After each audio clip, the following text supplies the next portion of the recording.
Hello everybody and welcome back to the Theatre Shed Script Workshop Doctor Who Part 2. Last week we had a look at episode 1 of season 10 of Doctor Who called A Star in Her Eye, and we looked at the synopsis. We also looked at two characters in this scene, so the Doctor and Bill Potts. This was the first time we were meeting Bill Potts in this scene. And we also had a look at The Office. So we had to go at reading the two different parts, and what I asked you to do was go away, pick one of those characters and create a mood board about that character, including characteristics, so personality traits, maybe looking a bit more at the background of that particular character, where they came from, what their lives look like, maybe what the space looks or feels like that they're in. All things to help you connect more with your character, because these always benefit our performance. Here's what I did. So I've got a few pictures on here, but let's start with these words. So I've focused on Bill Potts. I've got hardworking. I've said that because Bill obviously works in the canteen and she's there before even the Doctor's there, so I assume like she's there really early. And not only that, she then in her spare time goes into lecture rooms and listens to lectures. So I think she's very hardworking. She's definitely witty. She comes right back to the Doctor with all of these different responses. She's curious because she's in this TARDIS. The dots aren't connecting and she kind of wants these answers. She's playful. Again, I think she's not afraid to pull the Doctor up on things, but in a really positive, playful way. She isn't being mean about it. She's definitely cautious, and I say this in the way that I think she's cautious with her own feelings, and perhaps she hasn't been treated that well in the past by other people, because she doesn't quite understand why the Doctor would be so nice to her or want to help her. So she's definitely protecting herself there.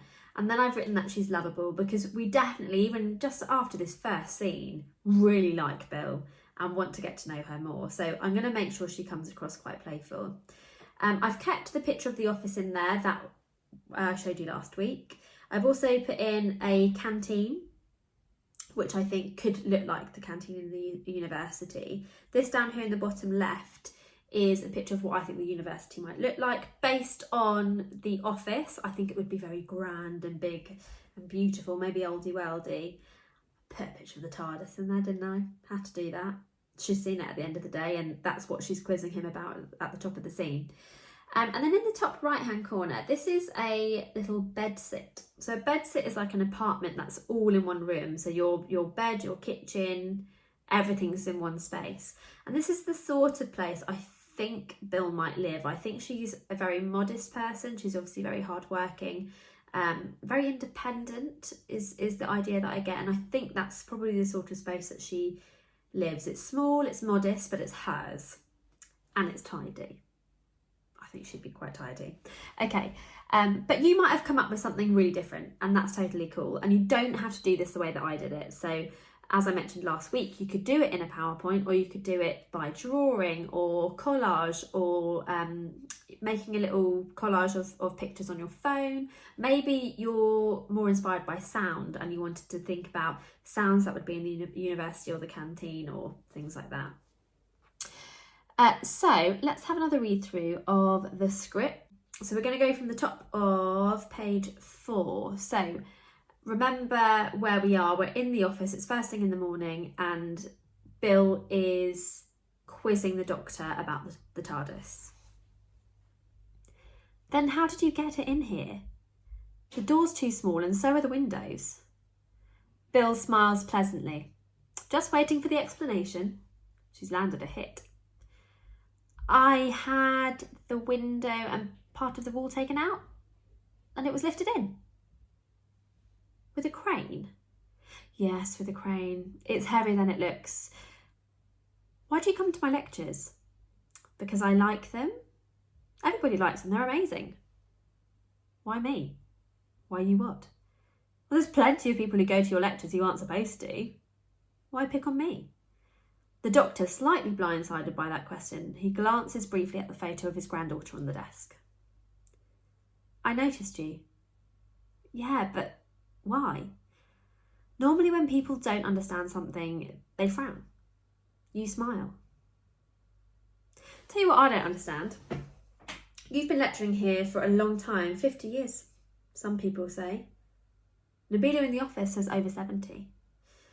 And you're thinking, I don't look old enough. No, I'm wondering what you're supposed to be lecturing on. It's like the university lets you do anything you like. One time, you were meant to be giving a lecture on quantum physics and you talked about poetry. Poetry, physics, same thing.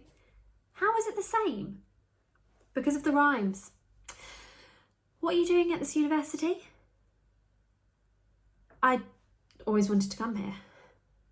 Just to serve chips. A flick from Bill's face. He doesn't like that. He's hit a nerve. So anyway, am I nearly done? Do you want to be? See ya. And she's up. But barely has she risen when, if you ever get less than a first, it's over. You what? A first, every time, or I stop immediately. Stop what? Well, being your personal tutor. She stares at him. Stares and stares. I'm not a student. I'm not even part of this university. I never even applied. We can sort that out later. You'd kind of have to sort that out earlier. Leave it with me. I'm assuming it's yes. Bill, still reeling, still lost, doesn't like being exposed like this, wants to get back in control of the conversation. They let you take apart a 200-year-old wall just so you could get a box in here. Yes? Yes. I'll see you at 6 o'clock every weekday. I don't care who's dying. Never be late. He nods his head at the door, meeting over. A little dazedly, she stands, hesitates towards the door, hesitates back. People just call you the doctor. What do I call you? The doctor? The doctor's not a name. I can't call you Doctor on the doctor. The big old question he's been asked for centuries untold. Doctor what?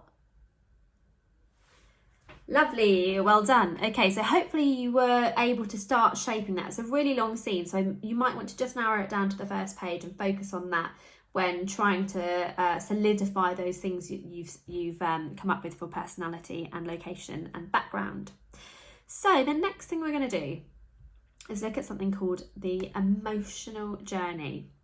Now, what is an emotional journey? So our emotional journey is where we start to look at how our character is feeling throughout the scene and how those things change. So we're looking for emotional beats. So an emotional beat can happen at the top of a scene, before a line, on a line, in a line, on someone else's line, in a silence. They're all things that happen that make us change in how we're feeling about something. And if we really focus on that, we can take our characters on really interesting emotional journeys and maybe even find emotional states that we didn't know were there.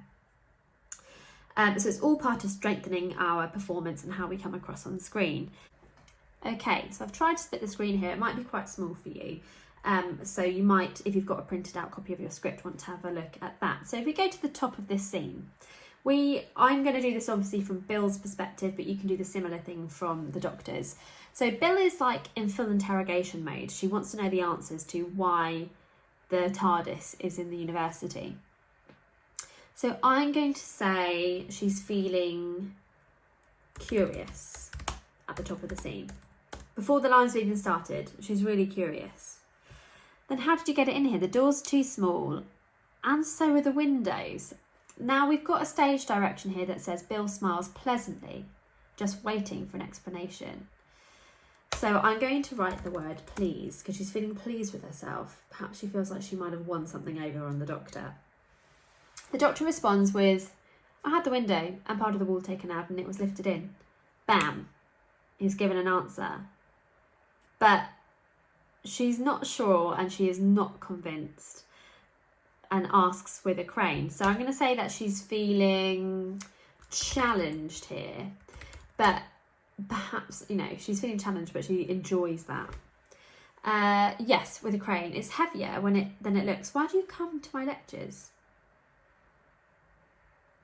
So he's talking about what the topic they were on, and then suddenly he's changed. So I'm going to write unnerved, because I think it probably throws her a little bit, like, oh, right, we're talking about this now. Okay, well, because I like them. Everyone likes them. They're amazing. Why me? Now, there's a midline emotional beat there. The why me is really important. We've got a full stop. I like them. They're amazing. Why me? Why is he picking on me? So I'm going to write inquisitive. Good word, right? Okay, and then he says, why you what? Well, there's plenty of people who go to your lectures and aren't supposed to. Why pick on me? I'm going to write the word defiant there. I'm going to take her on that journey. So maybe she's getting a little bit uppity, a little bit defensive, that he's picking on her for some reason. Maybe she's been picked on in the past and this is all just coming out because it all feels a bit too familiar, and she's maybe getting the wrong end of the stick. But you might go somewhere else with it. So you might, for example, at the top of the scene, have her be amused. So instead of saying the line like, then how did you get it in here? Like, curious, she might be amused, and it's, then how did you get it in here? So you add a completely different energy to the scene.